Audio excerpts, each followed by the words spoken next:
Só um pouquinho. Aí. Então, gente, boa noite.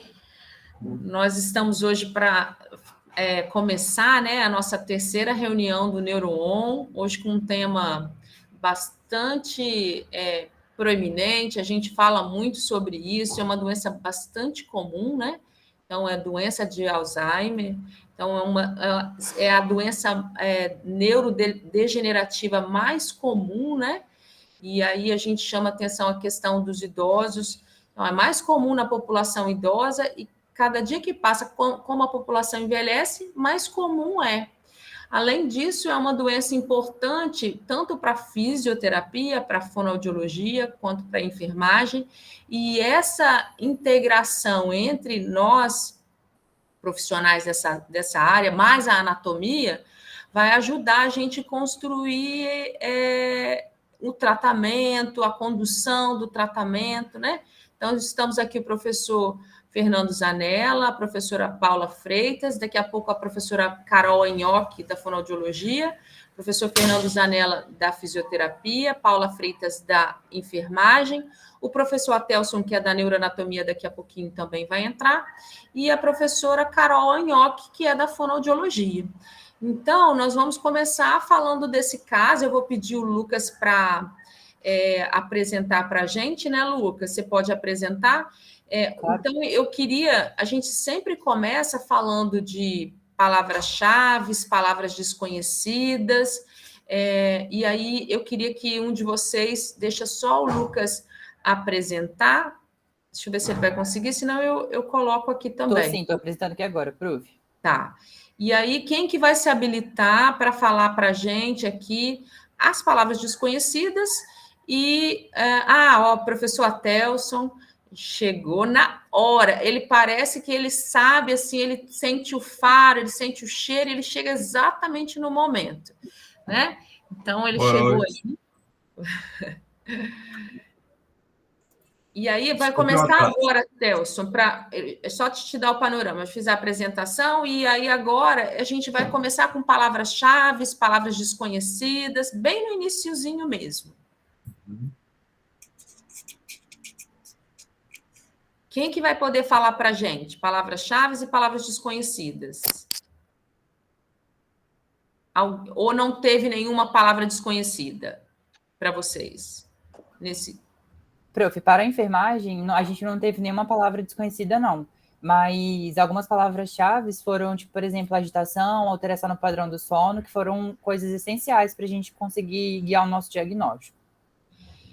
Isso foram as palavras-chave da enfermagem. Agora, Marcela vai falar da fono. É isso, Marcela? Isso, da fono a gente teve um termo só que foi desconhecido, que foi precórdio, que é uma região acima do estômago ou do coração, é uma região torácica anterior esquerda, pelo que a gente pesquisou. E as palavras-chave foram doença de Alzheimer, disfagia, astenia, hipotonia muscular. Foram essas que a gente colocou. Falta físio. Físio teve alguma palavra desconhecida?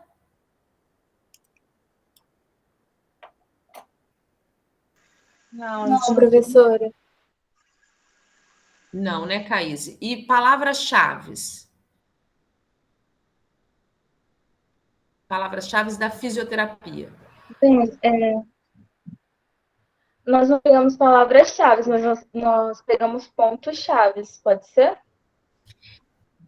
Ponto-chave vai entrar em resumo, é isso? Isso, como um resumo. Então, vou só lembrar, assim, quando a gente fala palavra-chave, são pequenas palavrinhas que dão uma ideia do caso. E quando a gente fala resumo, só para lembrar, resumo é quando a gente vai falar, passar o caso para alguém. Se eu tiver que conversar com meu amigo, que é fisioterapeuta, o que eu vou dizer para ele sobre aquele caso, né? Então, eu vou dizer, sento do lado dele, ou encontro com ele na porta do passar o paciente, olha, meu paciente é assim, assim, assim, assim, assim, assim, assado. Ou quando eu quero trocar ideia com o meu colega, eu passo o caso para ele. Então, isso é o resumo do caso. E aí, quem que pode começar a falar o resumo, por exemplo, o resumo da enfermagem? Lucas, você tem o resumo da enfermagem ou alguém da enfermagem fez um resumo? Não estou te ouvindo. Tá me ouvindo agora? Agora sim.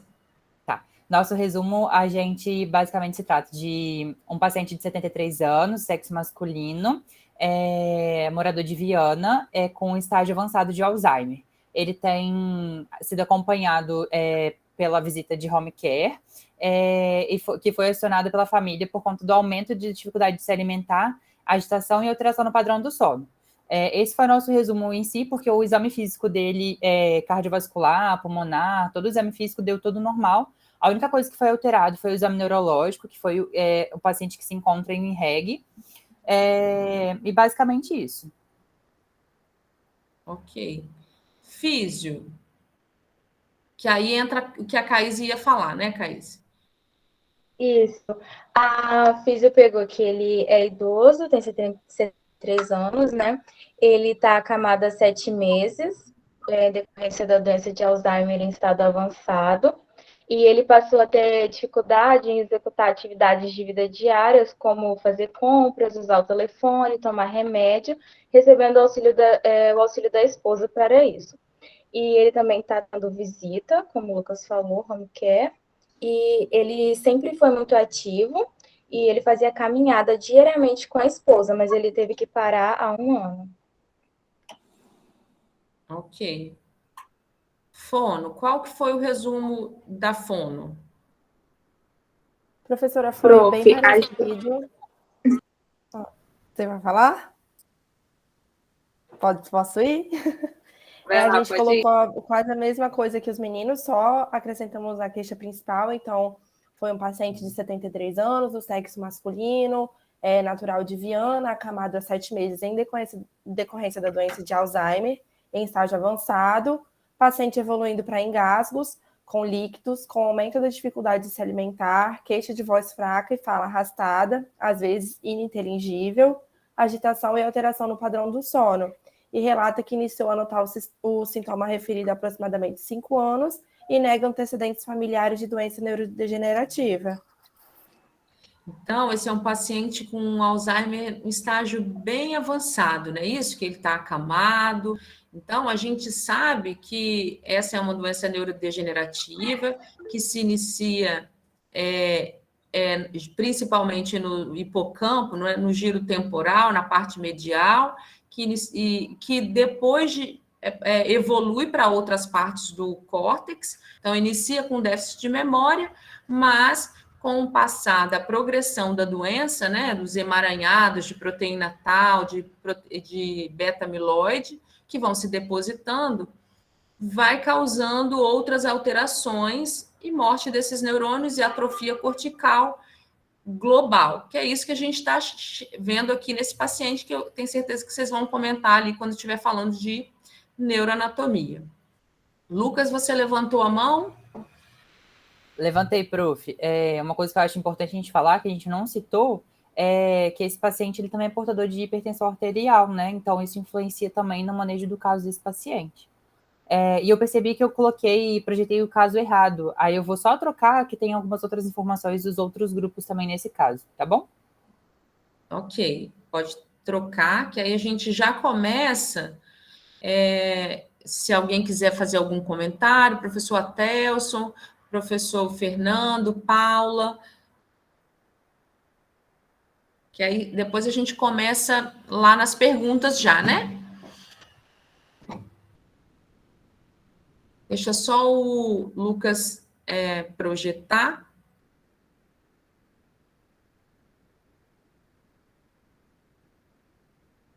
O professor Atelson está no espaço sideral.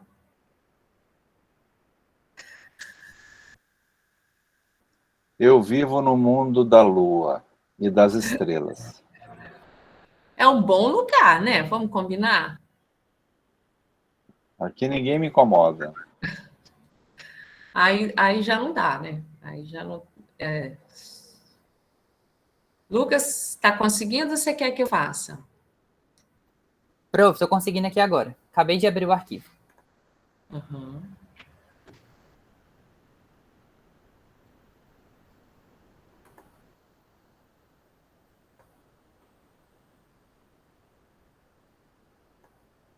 Já estão vendo a minha tela? Uhum.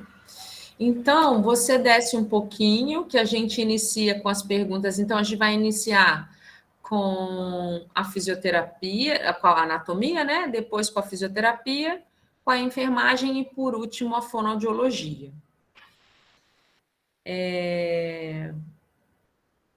Então, aumenta um pouquinho, que aí eu leio o caso rápido, algumas coisas. Eu não vou ler toda a parte, porque eu acho que fica muito cansativo. Vou só ler essa primeira parte, a queixa principal e a história de vida, que eu acho que é importante para a gente falar lá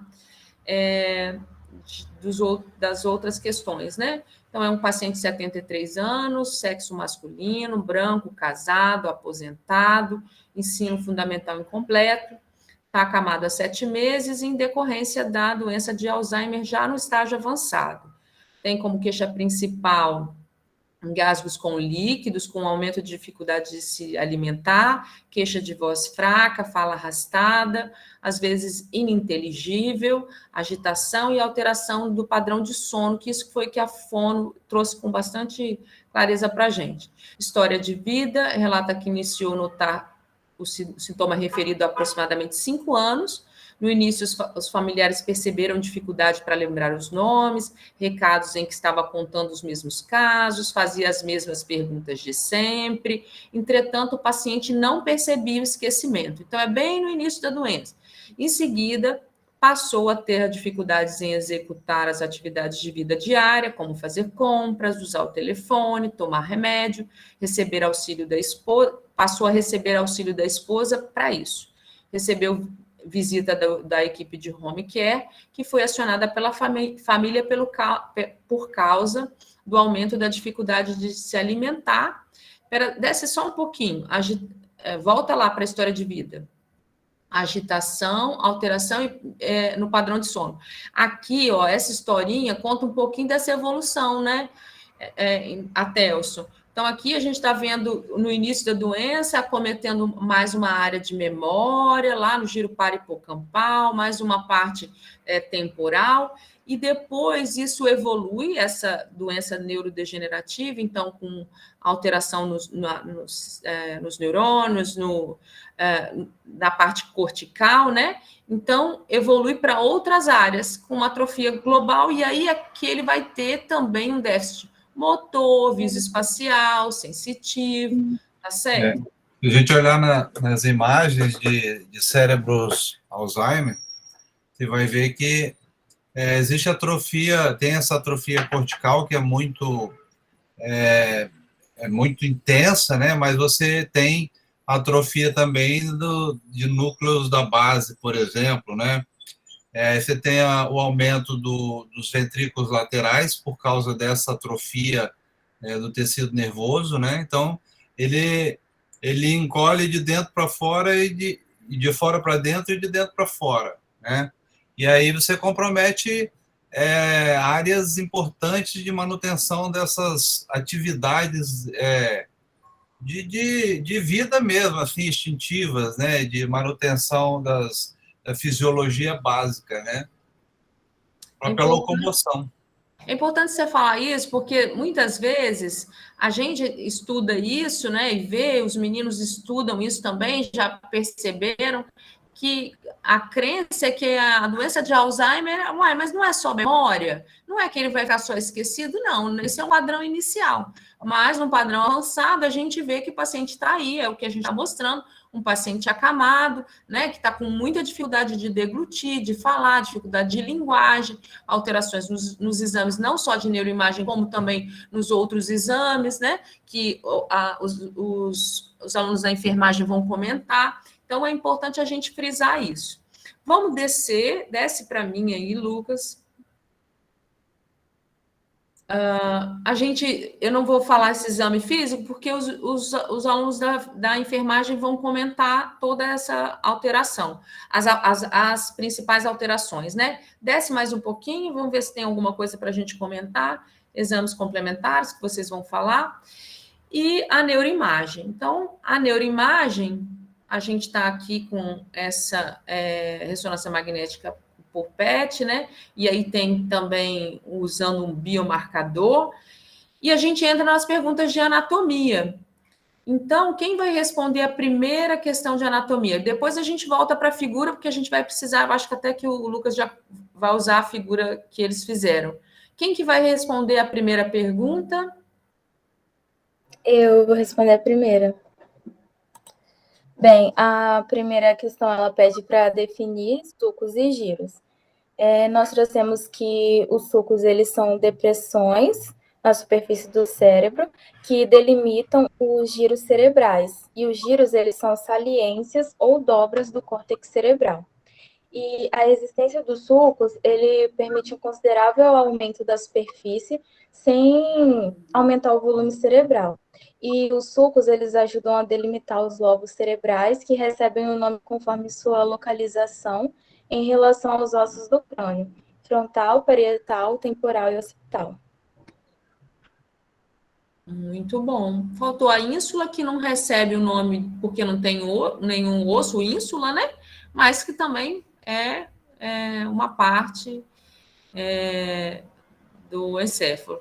E aí, então, eu gostei disso que você falou, dessa importância de sulcos e giros, professor Atelso, que entende tudo de evolução aí, né? Pode falar um pouquinho para a gente. Em relação ao tamanho, se a gente pegar o encéfalo da baleia, é maior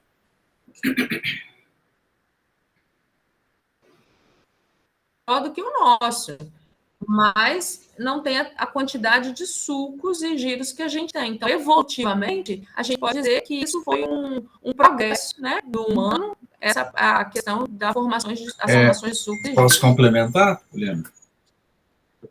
Deve, é todo seu.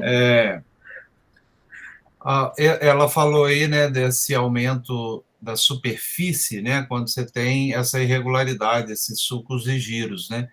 Porque nessa superfície é onde estão organizados os neurônios do córtex. Então, se eu tenho uma superfície maior, mais neurônio eu consigo organizar nessa superfície. Quanto mais neurônio, mais processamento, maior capacidade que nós temos aí. E o ser humano, se você comparar, como a Poliana falou, né? Se a gente comparar com os demais animais, nós temos o maior cérebro proporcional dentre todos os animais, né? Então, existe um índice chamado índice de encefalização, né, que você pega a massa do encéfalo e divide pela massa corporal, você vai ter um índice, né? Então, o ser humano é o que tem o maior índice. Ou seja, nós temos um grande número de neurônios proporcionalmente ao nosso corpo. Isso significa que nós temos capacidade de processamento de informação. A baleia, como ela falou, uma baleia de 50 toneladas vai ter um cérebro de 7 quilos. Nossa, bem maior que o nosso, que tem 1,4 quilos. Só que ela tem uma área de centenas de metros quadrados para processar informação sensorial, toneladas de músculo para poder ativar. Isso tudo requer neurônio, que não está sendo usado para processamento cognitivo, entende? Aí a grande diferença, o grande salto que o cérebro humano dá, né, com o crescimento dele proporcional à nossa massa corporal, tá? E eu acho que é isso, né? Eu estou procurando uma imagem aqui nos meus arquivos de uma peça que eu fotografei. Eu dissequei lá nos Estados Unidos, quando eu trabalhei lá, e eu dissequei uma peça para plastinar, e aí, quando eu tirei o cérebro, me deparei com uma peça esquisita. Falei, o que é isso? Aí eu apresentei lá pro professor lá, né, o chefe do laboratório, ele falou, isso é um Alzheimer. Eu falei, Jesus, então tirei o prêmio aqui, né? E aí eu dissequei um outro que não era Alzheimer, era normal, né? Depois plastinei e coloquei um do lado do outro, fotografei. Eu vou achar essa imagem aqui e eu apresento para vocês aí daqui a pouco. Ah, que bom.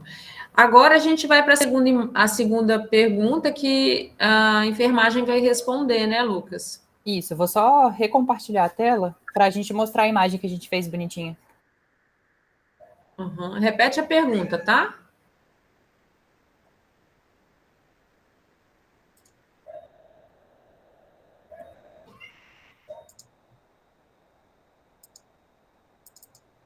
Você já está conseguindo ver minha tela?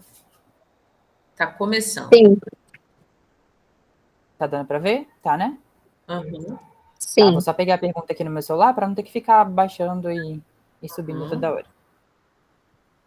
Bom, a pergunta seria: identifique e marque no exame com asterisco, mas aí a gente fez com pintadinho, porque eu acho que fica um pouco melhor para delimitar. Primeiro, de laranja, o espaço subaracnoide, seria esse espaço entre a calota, representado pela linhazinha laranja. Os ventrículos laterais, que ficam logo do lado do... Ai, eu esqueci o nome. Os ventrículos laterais estão logo abaixo, né? Em Isso, amarelo. isso, ventrículos Fissura laterais em longitudinal amarelo. superior. Isso. A substância branca, representada no lobo temporal, pelo branquinho. E a substância cinzenta em azul, representada em azul aqui no lobo temporal. Espera só um pouquinho, Lucas. Vamos só... aqui, em branco, a substância cinzenta, que você quis dizer, né? Isso. Então, que está em Acho que eu branco, você troquei, quis dizer... professora. Substância cinzenta. Acho que você quis colocar aqui em azul, um pouquinho mais para cá, né? Mas era... É um giro, não? E aqui... O azul ele estaria marcando um determinado giro aqui, né? Entendi. É isso? Sim. Porque a substância cinzenta está no córtex que você circundou muito bem aqui em branco. E em amarelo, sim, em laranja, o espaço subaracnoide, né? Entre a pia mater, que na verdade ela tinha que entrar também, né? Porque a pia, ela entra dentro dos sulcos e giros, né? Ela entra dentro dos sulcos e giros e a dura mater, que aí ela passa, então, a substância branca estaria lateralmente aos ventrículos laterais aqui, ó, nesse espaço todo que está aqui em branco. Não dá para ver o ponteiro, né? Porque quem está apresentando é você aí. Mas desce mais o ponteiro, volta. Não, volta na imagem, desce o ponteiro, vai para a lateral do ventrículo lateral. Isso, mais para cima, mais para cima. Aí já é núcleo da base. Aí, no meio, marca no meio. Entre o ventrículo lateral e o sulco mais lateral ali.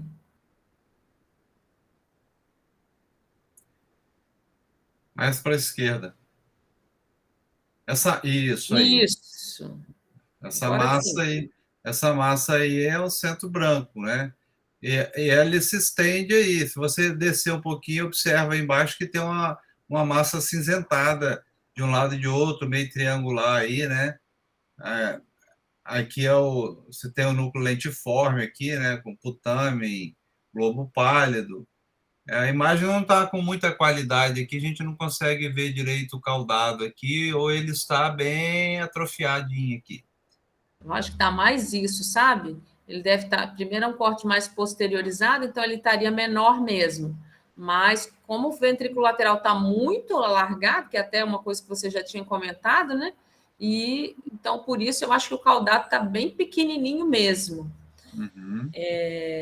Então, a gente observa essas alterações aqui na ressonância, né? Eu acho que a segunda é a terceira pergunta. Acho que é a Vou terceira colocar aqui pergunta. agora a terceira pergunta. Oi, Paulo. Eu só queria acrescentar uma coisa para os meninos da enfermagem, porque ele mostrou lá, né? Faltou alguns detalhes, mas mostrou o espaço subaracnoide. E eu sei que não é o tema hoje, mas as hemorragias subaracnoides são extremamente negligenciadas na assistência, né? A gente demora para perceber, demora para agir. É muito comum os pacientes darem entrada no pronto-socorro se queixando e a gente tem um gap muito grande de quando ele vai começar a ter assistência para quando aconteceu o trauma, né? Ou seja trauma ou seja hemorragia de outras causas. Então, é importante para a enfermagem perceber alguns sinais e sintomas. Depois eu posso até passar para os meninos importantes de hemorragia subaracnoide. Que ótimo essa informação, né? Porque isso é uma coisa que vem da prática mesmo, né, Paula? Exatamente, assim, eu vi muito. Eu nunca vou esquecer uma vez, um médico que trabalhava comigo, ele era careca, né? Ele bateu a cabeça no carro saindo para operar no centro cirúrgico e operou com a gente. E passou o dia inteiro, depois começou a reclamar comigo de muita dor de cabeça. Eu olhei a pila dele, estava anisocórica, já fiquei preocupada. E falei com ele, vamos no pronto-socorro. Ele não queria, falou que não era nada, que ele já tinha anisocoria mesmo. Eu falei, vamos, vamos. Ele começou a vomitar em jato. E aí a gente levou para exame de imagem, um hematoma subaracnoide importante. Já entramos para o centro cirúrgico direto com o médico que estava no centro cirúrgico operando. Então, assim, a gente negligencia muito, entendeu? Eu nunca me esqueci dessa história. Eu era novinha, recém-formada, e eu não esqueço disso. Eu tô com... Já achei a imagem, a hora que você achar pertinente, eu posso apresentar. Né? Ah, já pode então. Vou descompartilhar aqui a tela, peraí. Pronto, professor, acho que você agora já consegue compartilhar a sua tela. Ok. É até uma coisa que as meninas vão falar, sabe, Atelso? É bom que já mostra. Uhum.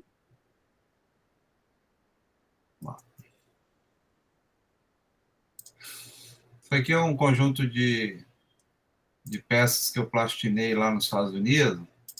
Ó. Isso aqui é um Alzheimer. Não preciso dizer nem qual é, né? Então, a imagem da esquerda, se você reparar a dimensão aqui dos sulcos e giros, dos giros, melhor dizendo, onde está, de fato, a massa, né? Os giros têm as suas dimensões normais e aqui eles se tornam, né, um risco, né? Enquanto o sulco cresce porque o giro desaparece, né? Ou seja, cadê os neurônios, né? Foram embora, morreram, né? Nesse caso aqui é interessante, deixa eu ver se eu tenho uma outra tomada aqui. Só um instante. É como se ele derretesse, né, Atelson? Ele vai sendo reabsorvido, né? É que ele morre ali, o neurônio morre e o tecido morto é reabsorvido. Se você olha um pouco para trás aqui, ó, é mais ou menos suco central aqui, né? Embora já está tudo muito bem alterado, né? Mas você vê que para trás aqui, para trás do lobo frontal, você tem os giros mais preservados, né? Embora você está vendo sulcos bem dilatados aqui, ou seja, está havendo aqui também uma atrofia, né? Uma degeneração aí neuronal. Mas você vê que o que foi acometido de forma mais intensa foi o frontal, né? Então, às vezes, tem áreas que iniciam de forma mais intensa, distinta entre um paciente e outro, né? Nesse caso aqui, nós temos essa área pré-frontal aqui, que está muito relacionada a essa coisa do controle emocional, controle, tomada de decisão, está tudo relacionado com memória, praticamente todo o córtex você tem diferentes tipos de memória aí, né? Mas essa área frontal está muito ligada ao uso de memória de trabalho, né? E também o recrutamento de memórias de longo prazo, né? A cognição, né? Porque uma das maiores características do Alzheimer é a demência, né? Exato. Que é uma alteração cognitiva. Então, exato. Como que vai aprender, como que vai guardar aquela informação, né? Então, a atenção que é necessária para o aprendizado e a atenção, e aí volta para o que o Atelso falou, que é a questão do frontal, né? Então, atenção, o julgamento, o comportamento. Quem nunca ouviu uma história, né, de alguém que tem doença de Alzheimer e que some, se perde, que deixa no portão. Volta e meia a gente vê isso, né, nos grupos de pessoas que estão desaparecidas porque saem sem rumo e às vezes tira a roupa, mas ela não tem o comportamento nem o julgamento de que aquilo é anormal, né? Para ela não está fazendo nada, né? Ela tem o desconhecimento, que é também o caso desse paciente aqui, né? Ele desconhecia que ele não lembrava das coisas. Isso aí. Caíse, vamos nós? Você vai falar a terceira, não é isso? Não, prof, é a gente. Sou eu. Ah, tá, da fome. Desculpa. Isso. A terceira relacione a sintomatologia à atrofia global e do hipocampo. A gente colocou a doença de Alzheimer é uma doença cerebral degenerativa caracterizada por um comprometimento cognitivo secundário à atrofia progressiva, com perda das habilidades de pensar, raciocinar, memorizar, da linguagem e causar alterações de comportamento. E a falta de memória é a principal característica da doença, sendo o hipocampo a área que rege a memória. Pode-se dizer que quanto menor o volume do hipocampo, pior é a memória. Quanto maior é essa estrutura, melhor é o desempenho da memória e vice-versa. Trata-se de uma relação direta entre o volume, o tamanho da estrutura cerebral e o desempenho da memória episódica. Aí tem que lembrar, né, que a gente fala toda hora de memória, mas memória da consolidação, né? Porque a memória mesmo ela não está no hipocampo só, ela vai estar em diversas áreas do córtex, né? Então a gente tem memória auditiva, memória motora, memória olfativa, memória visual, então todo esse tipo de memória ela primeiro consolida no hipocampo, mas depois ela vai ser guardada em outras partes, não é isso? Então, como não tem essa primeira consolidação, então, inicialmente, a gente tem uma queixa que é anterógrada. O que a senhora comeu hoje, mãe? O que você fez ontem, mãe? Eu não sei o quê. Então, é essa queixa agora, recente. Mas depois, como a doença evolui para outras partes, aí ela vai perder a memória motora. Então, ela não sabe mais como pentear o cabelo, ela já não sabe mais como calçar o sapato, ela já não sabe mais, até perder o programa de andar, né? Que a gente tem lá aquela área pré-motora, área motora suplementar, né? Que tem o programa ali. Então, por isso que no estágio evolutivo tardio, a gente vai ter um paciente que não vai conseguir se vestir, que não vai conseguir se pentear, porque ele perdeu áreas, neurônios dessa área desse programa. Então, vai ter uma apraxia, né? Uma apraxia motora globalizada, que é o caso desse paciente aí. Tá? Muito bem, a gente começa agora. Até os que quer complementar, alguém, Fernando ou Paula, se quiserem complementar. Podem falar, eu acho que eu já falei muito. Já? Então, a gente segue, então, para físio. Fernanda, a gente começa com a fisioterapia, tá bom? Então, eu vou projetar as perguntas da físio aqui, só um pouquinho. Vou compartilhar a tela e a gente começa... Prof, eu acho que eu estava tentando na hora. Não sei. Ah, vai a sua primeiro. Ah, então...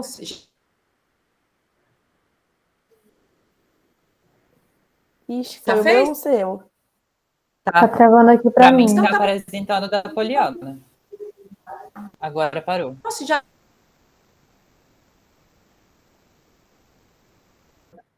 Foi, pode deixar, não está aparecendo ninguém. É porque travou.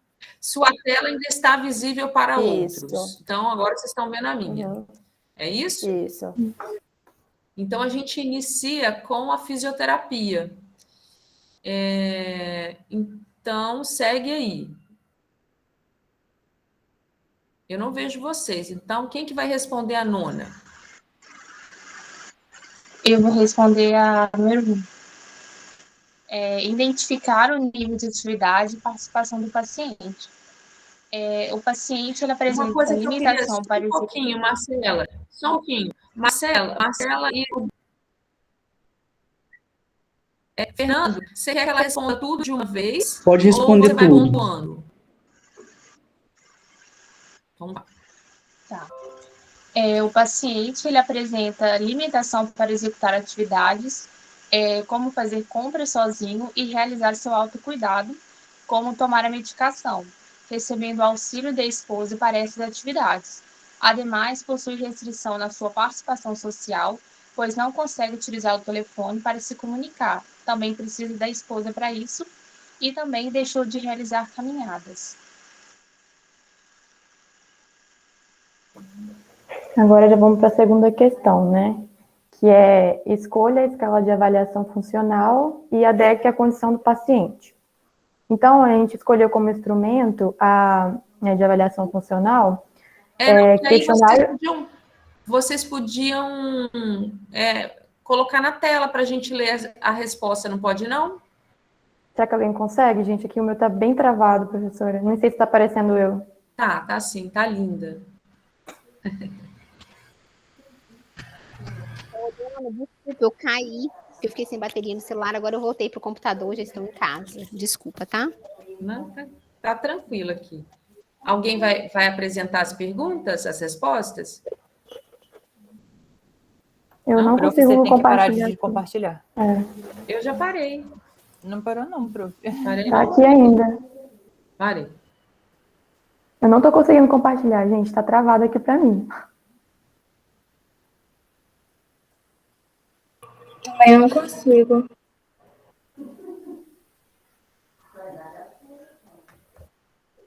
Juliana, não consegue? Então, segue, Pamela. Ela consegue, viu? É melhor a gente acompanhar quando está escrito. Não, aí já é as perguntas, professora. Aí já é as perguntas. Não tem as respostas, não? Eu acho que quem está compartilhando é o Lucas, né? É a Amabile. Amabile, então. Então tá. Não consigo, então, infelizmente. Está tudo travado, gente. Se eu cair, vocês já sabem. Tá bom. Não, vai. Então, a gente escolheu, como eu estava falando, o questionário de atividade, né, de vida diária, que ele foi elaborado para avaliar atividades básicas e instrumentais, né, dos pacientes. Então, ele quantifica as habilidades funcionais, né, dos indivíduos com déficit cognitivo, né, como demência, no caso. E neste instrumento tem vários domínios que abordam questões sobre atividade de autocuidado e comunicação, atividade intelectual, também aspectos relacionados à organização, né, e planejamento, participação social também e alimentação também, envolve alimentação. Ou seja, em cada domínio que eu citei, né, nessas questões, ele quantifica o nível de dificuldade, né, que realiza aquela atividade e o quanto aquele determinado paciente ele precisa de auxílio, né, dos cuidadores e quais vão ser essas limitações de atividade e restrições de participação, né, que ele vai apresentar. E aí, como já foi dito, né, o Alzheimer é uma doença progressiva, né? Então, logo esse instrumento ele precisa ser feito com os pacientes e com os seus respectivos cuidadores, né? E é basicamente isso.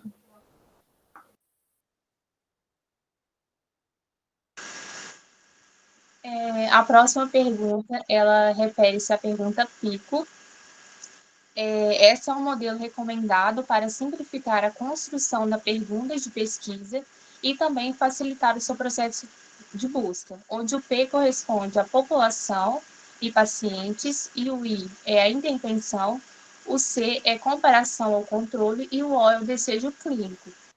A partir disso, a gente montou uma pergunta referente ao caso clínico, que em pacientes com Alzheimer, o treinamento físico multimodal ele é mais eficiente do que o treinamento físico convencional?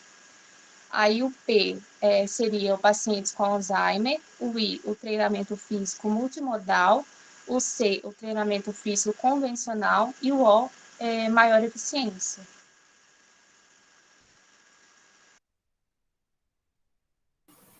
A questão 4, ela fala assim, de forma objetiva, uma abordagem de tratamento com evidências para os sinais ou características da condição do paciente. Como a gente... Ai, calma. O doença do Alzheimer é uma doença reversível e progressiva. À medida que o tempo ele passa, né, o paciente ele vai ficando cada vez mais comprometido. E a fisioterapia, ela pode retardar o avanço agressivo dessa doença, né, com alguns planos de tratamento para que tenha uma boa resposta cognitiva. E no caso do paciente em questão, ele é um paciente em estágio avançado, né, no que ele já está acamado há 7 meses, e ele possui diversas limitações de atividade e restrição de participação. E um tratamento que poderia ser eficaz seria atividades que consiga estimular o treinamento cognitivo e as atividades intelectuais, como atividades de leitura de jornais, livros, palavras cruzadas, jogos de cartas e tabuleiros, e atividades como passar objetos como argolas ou dados de um lado para o outro.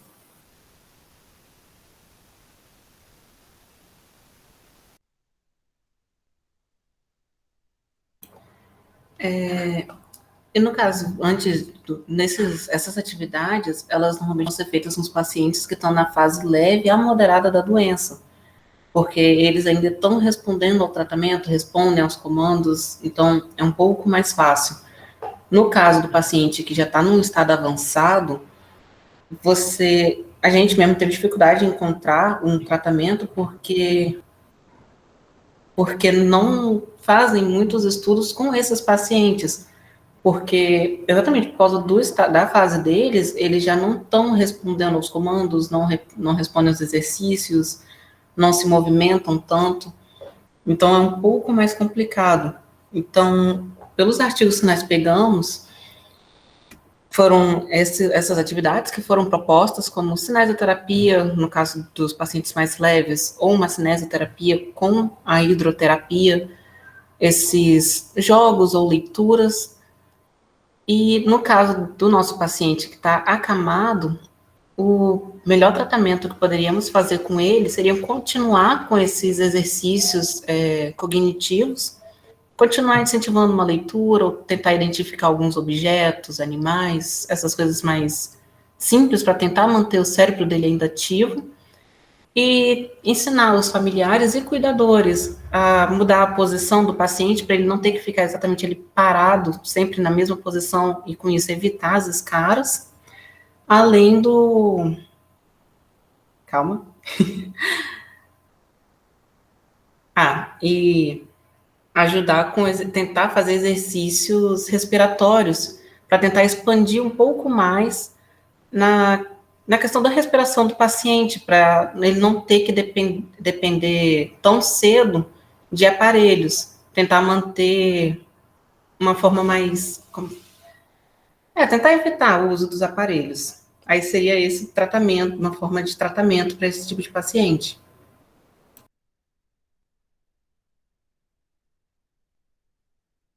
Professor Fernando, se você quiser fazer algum comentário agora, a professora Poliana caiu, mas ela já está entrando. Eu consegui aqui, que bom, Lucas, que você avisou, eu mandei no grupo que caiu telas preta. Conseguiu voltar, né? Então, gente, o tratamento que vocês propuseram, né, eu acho que o Alzheimer é uma das doenças mais difíceis que tem de se tratar. Para ser sincero com vocês, né, todas as doenças de cunho cognitivo, elas são sempre muito difíceis. O Alzheimer, ele é uma doença, assim, crônica de muito tempo. Tem paciente que tem 20 anos de Alzheimer, 15 anos de Alzheimer, né? E aquele início insidioso que, né, você já sabe, a gente já comentou, né, e todo mundo, assim, tem essa experiência de, pelo menos, ver alguma situação, em que no início você tem um paciente que tem problemas cognitivos comportamentais, em que ele está com a parte motora íntegra, né? E a gente sabe, né, por estudos experimentais principalmente, e alguns ensaios clínicos mostram que a atividade física regular, principalmente atividade física com resistência, atividade física aeróbica, ela é um importante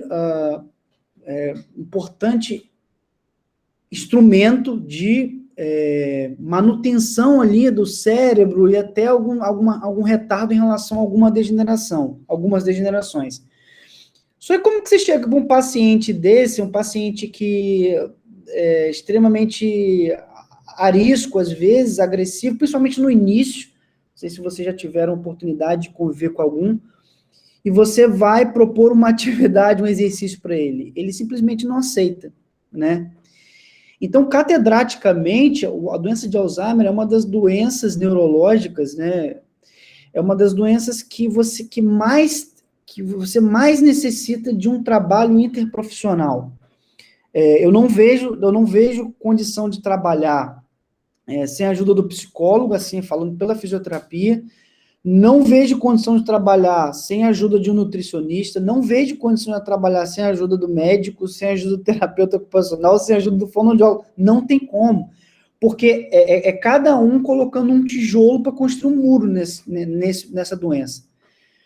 E é uma doença que você vai ter uma sazonalidade de situações e sintomas, porque dentro do contexto cognitivo, ele começa agressivo, depois diminui a agressividade, depois entra a questão da memória, e a memória que vai embora é a memória recente, não é a memória antiga. Então o paciente com Alzheimer ali na fase inicial para a fase intermediária, ele lembra de absolutamente tudo do passado, mas ele não lembra das coisas recentes.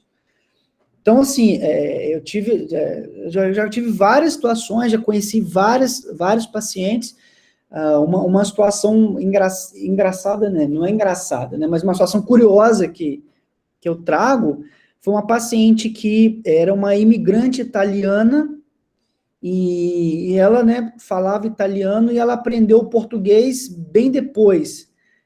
Ela esqueceu o português primeiro e só falava italiano dentro de casa. Então, assim, isso é um exemplo muito assim, mas você tem várias situações assim. Aí você pega um idoso, um senhor, ex-combatente de guerra, ele sai de casa achando que ele está indo para o quartel, ele quer pegar o carro da família e sair dirigindo. Então, é um paciente muito difícil. E isso eu estou falando da fase inicial, né?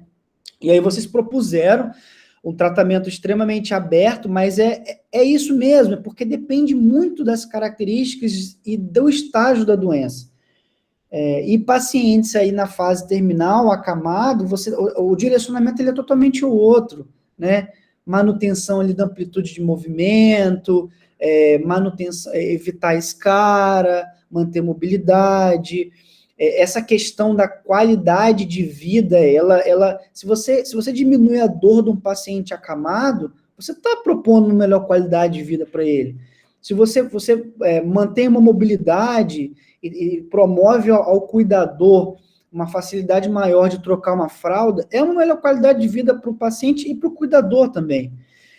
Então, assim, e essas questões que eu falei dos profissionais interdisciplinar, isso vai em todas as fases também. Falando nessa fase mais adiantada, como é que você trabalha sem a ajuda de um enfermeiro ali, com todos esses cuidados ali de um paciente acamado, um paciente que muitas vezes usa sonda, essa questão das escaras também. Como é que você trabalha sem a ajuda de um fonoaudiólogo para essas questões também da deglutição, perda de deglutição, ali iniciando até para uma sonda. Então, assim, é um paciente muito complexo. E aí eu sempre coloco, né, nas perguntas, a gente sempre fala da questão da evidência. A doença de Alzheimer é uma doença, a maior, nós temos várias demências, né, mas a doença de Alzheimer é uma das demências mais incidentes que nós temos. E você vai para a literatura em busca de evidência, você acha pouca coisa, entendeu? Porque são pacientes realmente difíceis, são estudos que teriam que ter um acompanhamento de coorte grande, são pacientes que você, vou fazer um ensaio clínico. Para você colocar no ensaio clínico uma amostra homogênea, não é fácil, teria que ser todo mundo no mesmo estágio. Eu penso para o futuro em relação ao Alzheimer, né, o que a gente faz é muito paliativo, né, eu acho que vocês todos concordam com isso, mas o que eu penso para o futuro em relação ao Alzheimer é mais uma questão de identificar, ver se essas teorias mesmo, né, em relação ao que causa a doença, e tentar identificar se essas teorias são verdadeiras, não, ou se são coisas múltiplas, e tratar principalmente prevenção, né? Prevenção. Eu acredito, assim, num futuro que a gente possa prevenir, melhor dizer, uma doença de Alzheimer. Aí, se você sabe a causa, obviamente você tem, porque em relação à causa nós temos várias coisas aqui, o professor Telso deve saber, a Poliana também, desde de microtraumas cerebrais até problemas vasculares, até problemas, estudos mostrando que o alto consumo de carne vermelha, por exemplo, é uma possível causa, estresse excessivo, enfim. Então, é tudo muito difícil, é tudo muito complexo, é tudo muito cheio de teoria, entendeu? Então, o nosso tratamento ele é muito assim, paliativo, difícil e impossível de ser feito sozinho. E aí eu chamo a atenção, antes de encerrar minha fala, que já está... Fiquei quietinho aí todo início, agora estou desembestando a falar, como eu falei, todas as doenças a gente precisa de um tratamento interdisciplinar, mas mas o Alzheimer ele é muito forte em relação a isso. Mas eu já vi casos de muito sucesso no Alzheimer, sabe? Pacientes que mesmo numa doença degenerativa progressiva, tiveram uma melhora significativa e tiveram uma vida relativamente boa ali durante pelo menos um tempo. E que nesse caso, a ajuda de todos, como eu dei um exemplo do muro, né? Cada um botando um tijolo, todo mundo fazendo um pouquinho, fizeram um grande trabalho, né? E aí, quando a gente fala em interdisciplinaridade, eu lembro da frase do maior jogador de basquete da história, o Michael Jordan, que ele dizia o seguinte: um grande jogador pode vencer um jogo, mas só uma equipe é capaz de vencer um campeonato. Então, é necessário todo mundo se debruçar em cima do caso. E os casos não são iguais. Os casos não são iguais. É isso. Mas as meninas, eu acho que foram dentro ali da possibilidade, né? Às vezes fica bem amplo, mas a coisa é difícil de você ser muito cirúrgico, entendeu? Eu gostaria de chamar a atenção, completando a fala do Fernando aí, que se você observar o fenômeno, né, da doença, né, o conjunto como um todo, ele lembra todo um processo de envelhecimento, né? Então, o que você perde no envelhecimento? As memórias mais recentes adquiridas. Demora mais, são as memórias mais antigas, né? Se você tem uma lesão cerebral, um trauma diverso que te causa amnésia, né? A probabilidade de você perder as últimas memórias adquiridas é maior do que as mais antigas, né? E aí tem uma série de proposições de tratamentos, né? E é tudo hipotético ainda, né? Nenhuma consistência, né? Mas a gente não consegue ficar parado, deixar o paciente ali morrendo, a gente tem que fazer alguma coisa, né? Assim. E assim, eu acho que isso é importante para vocês, porque vocês estão em formação, vão se tornar profissionais e podem despertar um olhar, né? Um olhar prospectivo, um olhar mais científico e, quem sabe, participar de soluções importantes aí sobre o tratamento dessa e de outras doenças, né? Assim que funciona, né? O aprendizado de um cientista, né? De um olhar técnico, né? Muito bom, Atelson, muito bom, Fernando. E é exatamente isso, né? Não tem tanta evidência. O que acontece é que a gente vai ter que se unir enquanto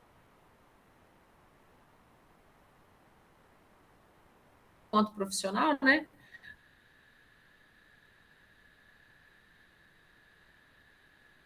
O terapeuta ocupacional, o fisioterapeuta, o fonoaudiólogo, e botando essas pecinhas no Lego aí desse paciente. Vamos seguir para a enfermagem, então. Vocês estão me ouvindo ou eu caí de novo? A internet está um pouco lenta. Se você tirar o vídeo, pode melhorar na hora que estiver falando. Isso. Prof, a gente pode dar continuidade para a enfermagem, então? Pode sim. Se você puder apresentar. Então, tá bom. Por último, a Carol está com um problema, e aí inicia a enfermagem e depois a fono. Beleza, combinado. Então, gente, como a gente tem de costume, colocar uma frase que vai nortear basicamente o que a gente vai definir para a enfermagem. No caso da enfermagem, a gente não tem como definir, desse caso específico, uma frase específica do que a gente tem que abordar nesse paciente. Como esse paciente ele tem múltiplas necessidades de cuidado, a gente vai focar tanto na função neurológica desse paciente, quanto na função cardiovascular e na função tegumentar também desse paciente, visto que esse paciente está acamado.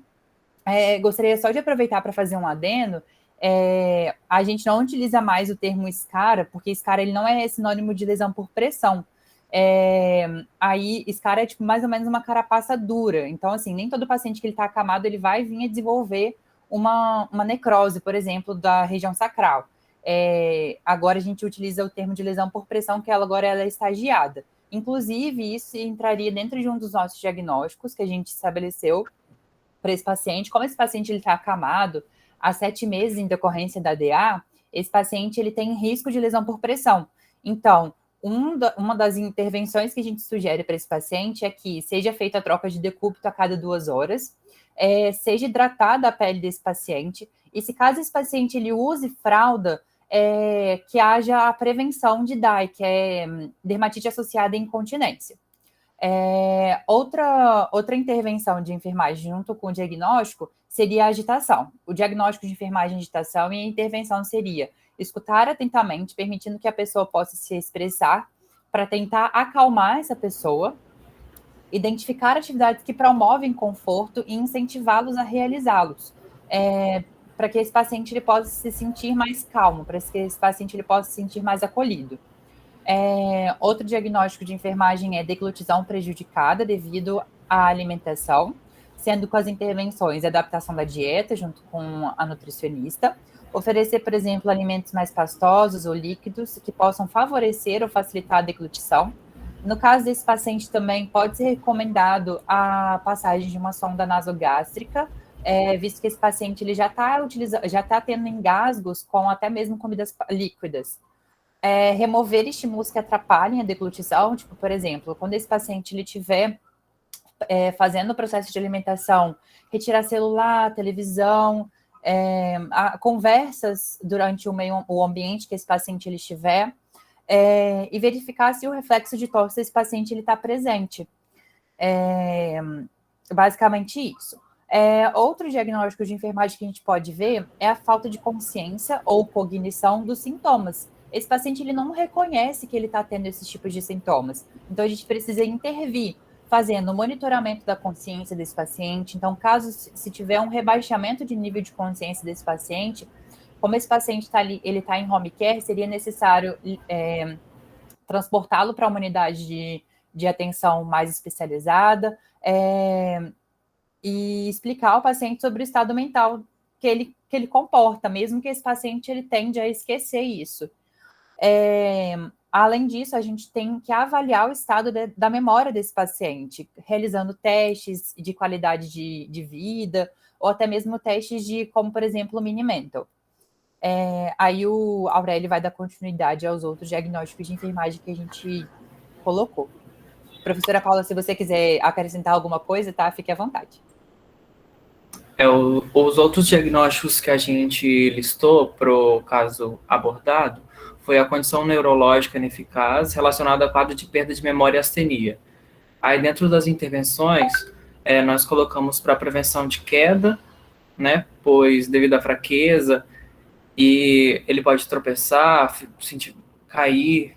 Então, a remoção de tapetes, essas coisas também é importante para ele no deslocamento dentro da casa e sempre estar acompanhado. Orientar sobre a segurança do domicílio, reforçar a técnica de exercício muscular ou articular para a melhora do quadro da fraqueza. Um outro diagnóstico foi débito cardíaco prejudicado relacionado à hipertensão arterial.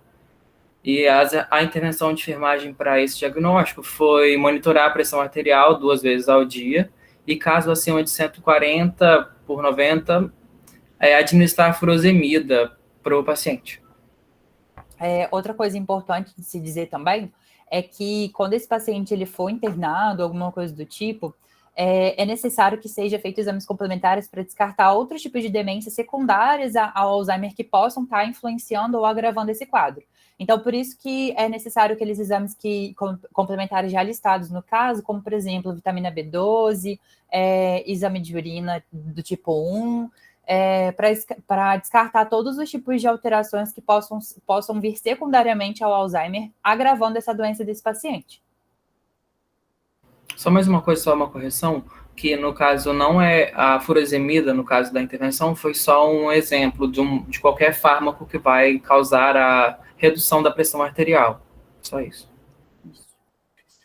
Eu só queria falar um pouquinho comentar alguma coisa, tirar ainda dúvida. da questão da lesão por pressão, é porque com o agravamento desse Alzheimer, né, com a progressão, infelizmente, com a progressão da doença, né, que a gente conhece, e com a alta dependência de enfermagem, né, e com um país como o nosso, que tem pouco acesso à enfermagem, a gente precisa trabalhar educação em saúde com família, né, e a gente que visita e entra em casa direto com esse quadro de pacientes do Sistema Único de Saúde, precisa de orientar o manejo da umidade no uso de fralda, né? A gente ainda usa muita fralda no Brasil, mas além de ser caro, a gente pode usar os traçados abertos. Ele é igual uma fralda, só que ele é totalmente aberto.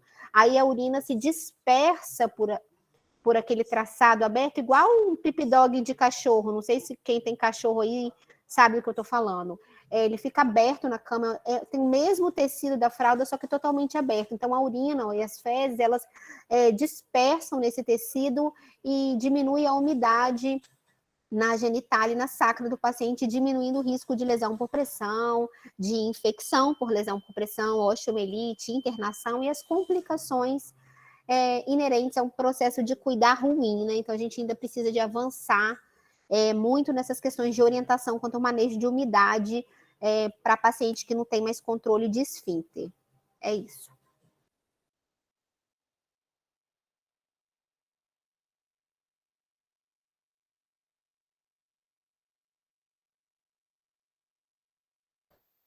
Prof. Poli, acho que seu áudio está desligado.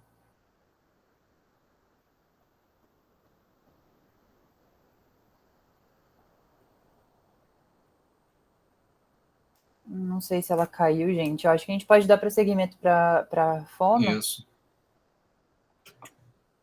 Podemos, eu só não sei se a Carol chegou.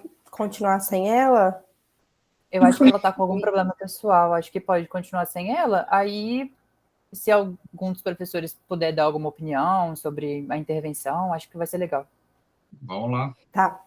Então, Gente, a primeira aí pergunta tô voltando. E é isso mesmo, tá, Lucas? A professora Carol, ela teve uma intercorrência, um problema com que não vai conseguir entrar. Mas aí vocês seguem, respondem, e a gente está aqui, professor Atelso, eu, Fernando, Paula. Eu tenho um manualzinho de fonoaudiologia aqui do lado. Já usa ele, então.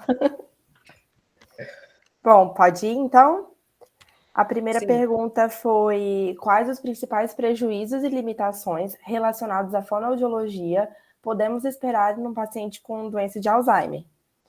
Bom, em um paciente com doença de Alzheimer, a gente pode esperar alterações na memória, como foi falado anteriormente, na personalidade e nas habilidades visuais e espaciais, dificuldade para achar palavras e tomar decisões, aumento da dificuldade para falar e para se expressar, alucinações visuais e auditivas, dificuldades para falar, realizar tarefas simples e coordenar movimentos, dificuldade na alimentação e na deglutição, às vezes podendo até sentir dor na deglutição, dependendo do estágio que o paciente estiver, baixa capacidade de entender o que se passa no ambiente e um prejuízo motor, com necessidade de auxílio para se deslocar e evolução para o uso de cadeira de rodas, se tornando meio dependente de outras pessoas.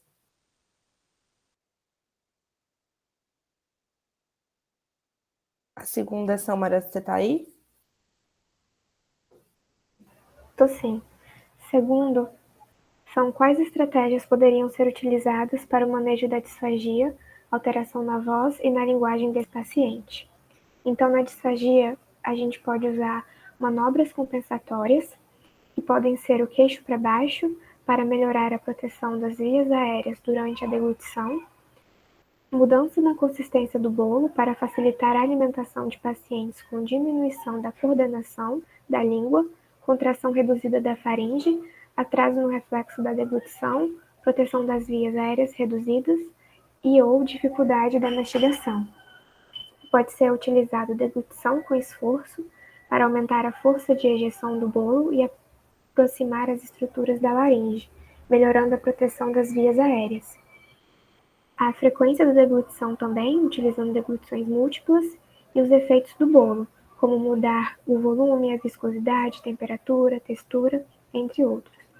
Como estratégias de reabilitação, pode ser utilizado exercícios para fortalecimento de língua, e assim aumenta a força de ejeção do bolo, exercícios para controle de língua, para melhorar a mobilidade da língua e facilitar a manipulação do bolo na cavidade oral, a manobra de shaker para aumentar a força no músculo supraioides, reduzindo a penetração e o risco de aspiração, exercícios vocais e a manobra de Massaco para aumentar os movimentos do músculo da faringe contra a base da língua durante o ato da deglutição.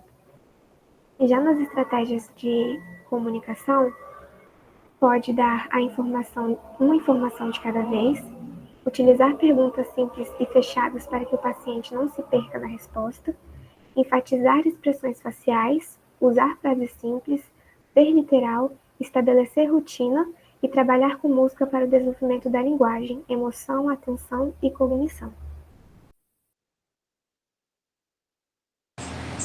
Agora, na questão 3... Anábile, Oi. só um pouquinho.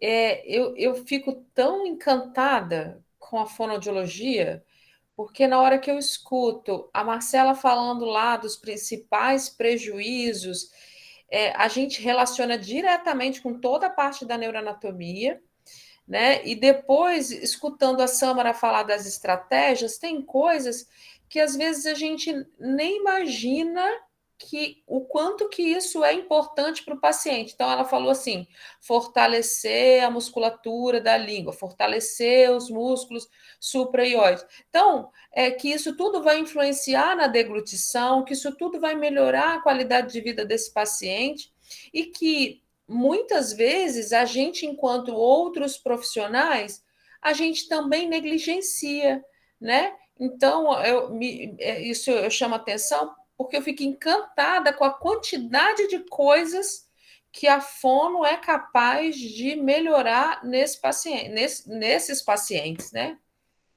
Professora, só completando, porque geralmente em pacientes como pacientes com Alzheimer, a estrutura intraoral dele, a língua, a bochecha, tá tudo hipotônico. Então, na hora que ele vai ingerir o alimento, ele tem muita estase. Estase é o resto de alimento que fica na cavidade oral.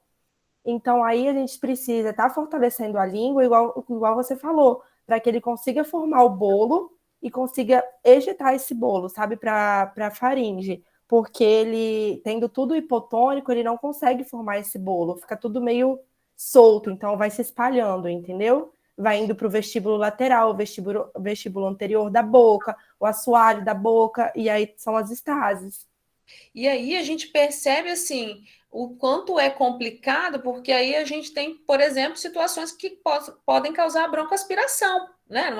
Num estágio de evolução para broncoaspiração. Então, a gente já tem um paciente acamado que está ali no leito e ainda vamos sujeitar ele a uma pneumonia, por exemplo. Olha isso, né? E não é um trabalho relativamente simples, mas diagnosticar isso, tratar isso, às vezes negligenciado. Sim, e muitos pacientes também têm sensibilidade da laringe reduzidas. Então, eles não têm reflexo de proteção, ou seja, tosse, engasgo. Então, às vezes, ele está aspirando alimento ou saliva e ele não sabe. Então, aí que acontece a pneumonia por aspiração, que ele está tendo aspiração que evolui para pneumonia. Muito bom. Vamos então, Amábile, o que você vai aprontar para a gente? Vamos. Agora, na terceira questão, né, após a avaliação, qual o método terapêutico fonoaudiológico que você propõe para abordar as questões trazidas pelo paciente e promover melhora? Então, isso que a gente estava falando, quando chega um paciente, né, com essa queixa de voz fraca, dificuldade de se alimentar, primeiro a gente faz toda uma avaliação, né, da deglutição desse paciente. Então, a gente vai primeiramente avaliar os órgãos fonoarticulatórios desse paciente. Ver sensibilidade intra e extraoral, né? Ver sensibilidade, mobilidade, força de lábios, língua, palato mole, mandíbula, laringe. Ver também como que está essa musculatura facial, né? Toda essa sensibilidade. Caracterizar a dentição do paciente, porque é muito importante, né? Até porque é parte da nossa mastigação, né? Então, ver também se esse paciente tem uma paresia ou paralisia facial e também uma assimetria. Logo em seguida, a gente vai fazer uma avaliação vocal desse paciente. Ver como que está a qualidade vocal dele, porque é intimamente ligado à voz com a deglutição. Muitas das vezes a gente vê um paciente desse acamado com uma qualidade vocal molhada. E quando ele está com essa qualidade vocal molhada, possivelmente pode ser que ele esteja com estase em algum local do trato, né, digestório e do trato respiratório, perdão. E aí ele possivelmente pode estar tendo uma aspiração / penetração desse alimento. Logo em seguida, a gente também vai fazer uma avaliação da articulação e depois uma avaliação funcional da deglutição. Ver a captação do bolo, vedamento labial, o escape oral do alimento, se ele está tendo alteração do preparo do bolo, propulsão do bolo, resíduos em cavidade oral, como a Marcela falou, que ele pode estar tendo estase vestíbulo anterior, lateral, assoalho da boca, superfície da língua, antes, após ou durante a deglutição. São várias questões aí que a gente vai ver. E logo em seguida, vamos ver também a oferta das consistências. Viu que esse paciente vai estar liberado para poder comer por via oral. Então, é função do fonoaudiólogo intervir nos distúrbios de memória, fala e deglutição, contribuindo no tratamento das alterações de linguagem sobre os déficits cognitivos e linguísticos, sobre as desordens da fala quanto à forma dos órgãos fonoarticulatórios e sobre os distúrbios de deglutição. O trabalho do fonoaudiólogo em paciente muito comprometido cognitivamente é mais uma fonte de estímulo e auxílio no gerenciamento das disfagias, uma vez que elicia e solicita respostas sensório-motoras e aferência de estímulos e reflexos importantes, como da própria deglutição. A intervenção fonoaudiológica ela vai visar a melhora da qualidade de vida desse paciente. Então, a gente pode, por exemplo, nesse paciente acamado, né, fazer uma limpeza bucal do paciente com uma gaze gelada, né, envolvida assim embebida com água bem gelada ali com gelo, e isso vai fazer com que a gente esteja simultaneamente estimulando a musculatura facial, fazendo uma estimulação tátil. E da mesma forma externamente, porque assim a gente vai trabalhar essa sensibilidade dos órgãos fonoarticulatórios. Aí, por exemplo, quando for iniciar, né, for fazer a oferta do alimento para esse paciente, quando a gente for dar, por exemplo, uma banana amassada para ele, a gente também vai trabalhar fases da deglutição. Então, a gente pode trabalhar a fase preparatória oral, pedindo para ele, colocando o alimento, né, mais próximo do nariz, para que ele cheire, que ele sinta a textura nos lábios. Então, trabalhando assim toda a funcionalidade da deglutição dele. Muito bom, Amábile. Muito trabalho, né? E aí entra numa coisa que o Fernando falou, né? Olha quanta coisa que tem que trabalhar junto, né? Você falou muita coisa da consistência, e quem vai estar com essa consistência, vai cuidar disso, é o nutricionista, né? Então, assim, você fala qual a consistência e o nutricionista escolhe qual é aquele que tem o valor calórico, o valor nutricional e que se adapta à consistência que vocês acham adequada para aquele paciente. Por outro lado, o fisioterapeuta vai estar ali ajudando na questão postural para que ele possa fazer a alimentação adequada, que ele possa sentar de forma adequada. O enfermeiro vai estar vendo que agora a gente aprendeu que a gente não usa mais escara, né? A gente usa o que mesmo, Lucas? O pessoal da enfermagem, a gente não usa mais escara, a gente lesão por pressão o termo, né? Lesão por pressão. A NEPIP, desde 2017, é o termo internacional, né? Tem um painel internacional de gente que só estuda isso no mundo inteiro, é um problema de saúde pública. Tá vendo? A gente aprende até a nomenclatura das coisas certas aqui, viu? Então, olha quanta coisa que a gente viu aqui. Querem completar? A Telson, Paula, Fernanda, a Carol não vai entrar. Pode parar de compartilhar.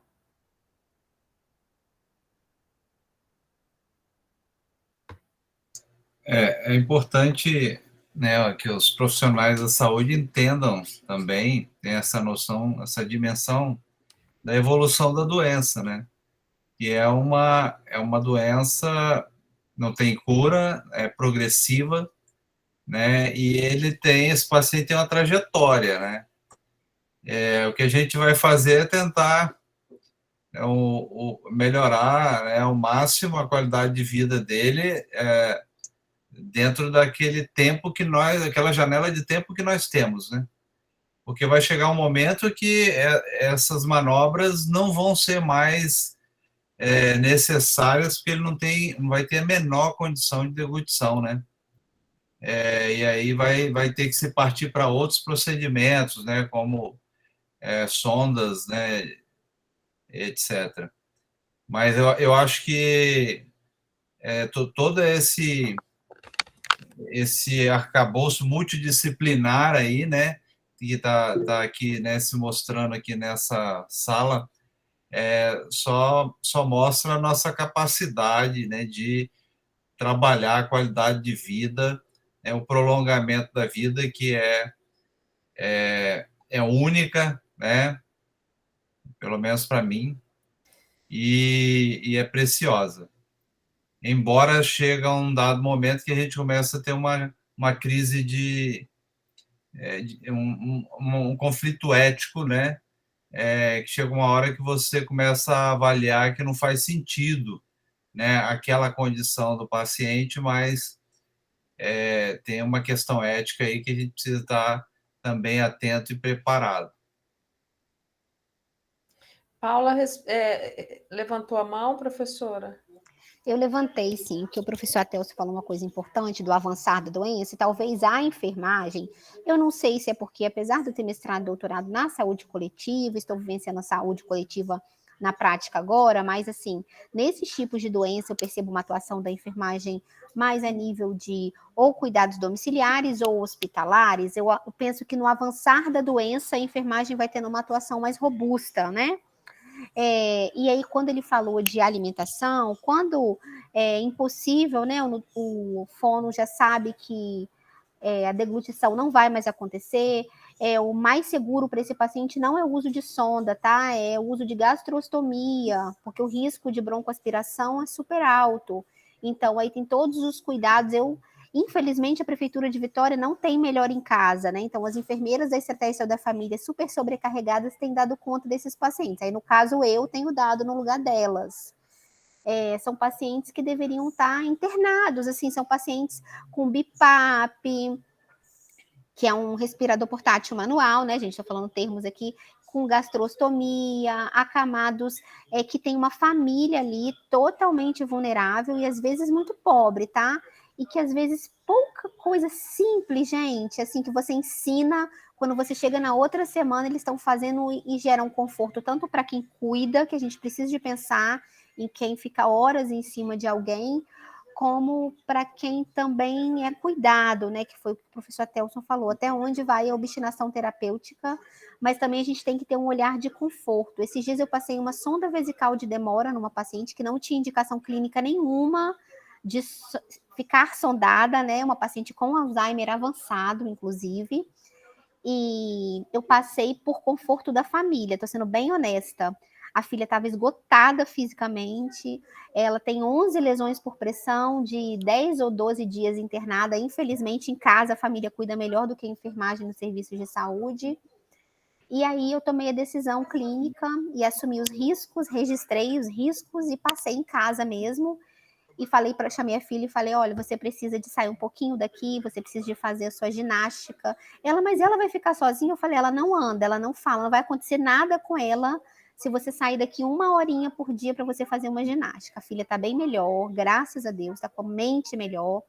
E a paciente também está melhor, mais confortável, com menos umidade, com conforto que a gente consegue dar, tá, gente? Dentro da realidade de um sistema único de saúde nefasto, assim, né?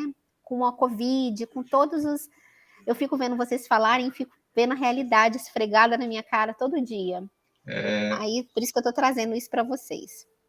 É muito legal isso aí que você está falando, né? Porque eu tive aqui na minha casa, aqui, a minha sogra que ficou com a gente vários meses, acamada, com atendimento 24 horas, tudo isso aí que você está falando, a gente passou aqui até o fim, né? E realmente, assim, a família precisa ser cuidada também. E os profissionais de saúde que estão ali em torno e têm o conhecimento, precisam estar atento também para ajudar a orientar, como foi relatado aqui agora, né? Isso é muito importante, porque senão esse paciente ele acaba se tornando um peso tão grande que ele arrasta todo mundo para baixo, entendeu? E aí nem ele, quem vai cuidar dele, né? Se os cuidadores não estão suportando a situação, né? Exatamente, gente, adorei hoje, assim, foi muito bom para mim. Para todos nós, porque a gente, toda vez que vem, a gente aprende muito, né? Enquanto profissional, enquanto professor, enquanto pessoa, toda vez que a gente se reúne, a gente aprende muito. Então, acho que esse é o maior ganho. Todo mundo acaba ganhando um pouquinho do aprendizado com o outro, né? E aí eu queria só complementar isso que a Tels falou e que a Paula falou, né? Do cuidado com o outro, né? Com essa família, esse olhar para essa família que se deixar, ela realmente afunda junto, né? Então, e ficar 1 horinha fora vai fazer essa filha, esse filho voltar e ter um outro olhar para essa mãe, para esse paciente, né? Então, muito bom. Então, a gente encerra, né, a nossa reunião de hoje, foi muito produtiva, muito obrigada. Hoje a professora Carol não pôde participar, logo a gravação vai estar disponível no YouTube, a gente já vai colocar. E então é isso, né? Quem está com a câmera fechada que queira abrir para a gente registrar, fazer o nosso registro da nossa reunião. Algumas pessoas acham que estavam com dificuldade, estava caindo, o Lucas caiu, mandou. Quem puder abrir para a gente fazer o nosso registro. Aurélio, Marcela está aí, Sâmara, Johanna, Caíse. Sinaliza se vai abrir ou se não vai. Paula está tão bonita, Paula, com esse rosto, um sorriso. Sabe o que é isso? O nome disso é toxina botulínica em dia. Vamos aproveitar lá. Estou precisando, olha. Muito bom. Que a gente trabalha também para isso, tá? Também para isso, exatamente. Então, ó, vou fazer aqui, deem um sorriso. 1, 2, 3. Aê!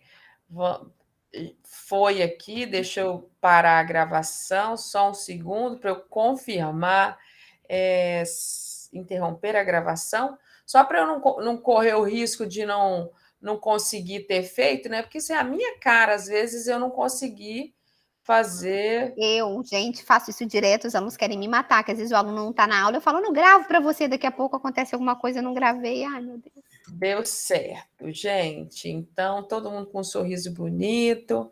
Então, gente, olha, um beijo, muito obrigada. Até a próxima reunião. Obrigada, professores. Obrigada, meninos. Beijos. Beijo. Boa noite. Tchau, gente. Boa noite.